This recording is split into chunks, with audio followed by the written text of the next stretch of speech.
पूर्वोत्तर भारत का अगर विकास करना है, पूर्वोत्तर भारत का, तो यहां पर वियतनाम की राजधानी हनोई से एक हाईवे लेके आते हैं हम लोग मणिपुर तक हाईवे ले आते हैं।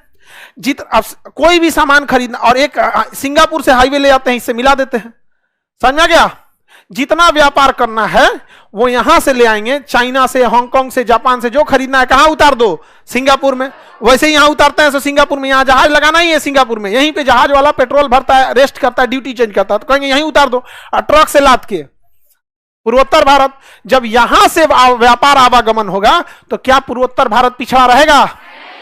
पूर्वोत्तर भारत के साथ तो हम हिंदुस्तान वालों ने सौतेला व्यवहार किया है, जबकि भारत के ओलंपिक में सबसे ज्यादा मेहनत इन्होंने किया है। देश प्रेम के लिए ऐसा कोई लड़ाई नहीं है जिसमें यहाँ के गोरखा, यहाँ के नागा सैनिकों ने अपनी बलिदान न दिया, और हमने इनके साथ नाइंसाफी किया है। मणिपुर जल रहा होता, किसी ने कोई चर्चा तक नहीं किया यहाँ पे। हमारे लिए शर्म की बात है ये सब चीज, ये एकदम। अच्छा, इससे सुनो, इससे सबसे बड़ा चाइना का हालत खराब हो जाएगा।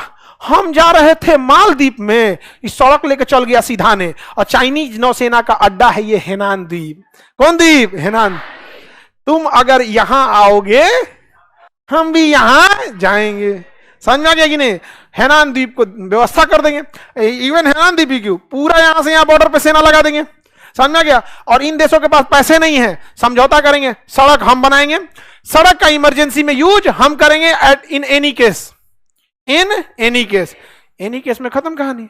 अच्छा, हम यहां सेना लगा देंगे तो इसे लड़ेगा सब हम लोग से? भाई तुमको थोड़े मार रहे हैं, हम तो उसको मार रहे हैं।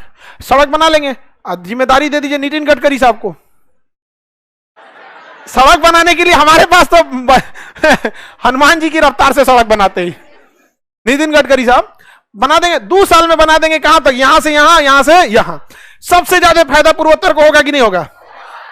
लेकिन हम लोग को वोट चाहिए, जाति, धर्म, मजहब, ये वो। लो भैया लो, कभी भारत के बाहर भी सोचो। समझ में गया? पूर्वोत्तर भारत का हमको डेवलप करने की जरूरत क्या है? यहीं से डेवलप हो जाएगा कि नहीं? यहां से पर्यटक, हम लोग सिंगापुर कैसे जाएंगे? गाड़ी से। कहां से जाएंगे? गाड़ी से।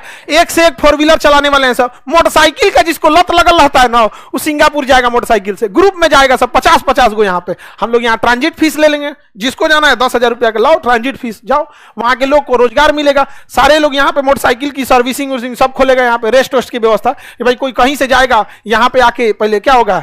रेस्ट करेगा, 2 दिन 4 दिन रेस्ट करेगा, खाना पीना लेगा यहाँ पे, क्योंकि हर इंसान को अपने एरिया का खाना अच्छा लगता है।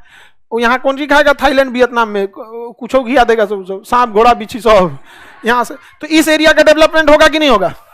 आप बताओ मित्रों, ऐसा होना चाहिए कि नहीं होना चाहिए? लेकिन मित्रों आपको होगा नहीं है। समझ में गया? किसी को दिक्कत? देश में यदि क्रांति लानी है तो शासन युवाओं को सौंप दो। समझ में आ गया कि नहीं? युवाओं में एक चीज अच्छा होता है, इनका परिचय बहुत ज्यादा नहीं होता है। गिनती से 10-20 को दोस्त होते हैं इनके, जो इनके बहुत करीबी होते हैं। अगर लूटबो करेगा तो वही 10-20 को लूटेगा सब, बाकी तो किसी को पहचानता ही नहीं हो। काम करेगा धुन के। हमारे यहाँ नेता बनते हैं 60 साल पे, 60 साल होते होते कम से कम 2-4 हजार आदमी को वो जानते हैं सब। अगर 100 करोड़, 1 करोड़ घसकाएगा और 1000 आदमी को वो जानता है, तो 1000 करोड़ तो ऐसे घसका दिया।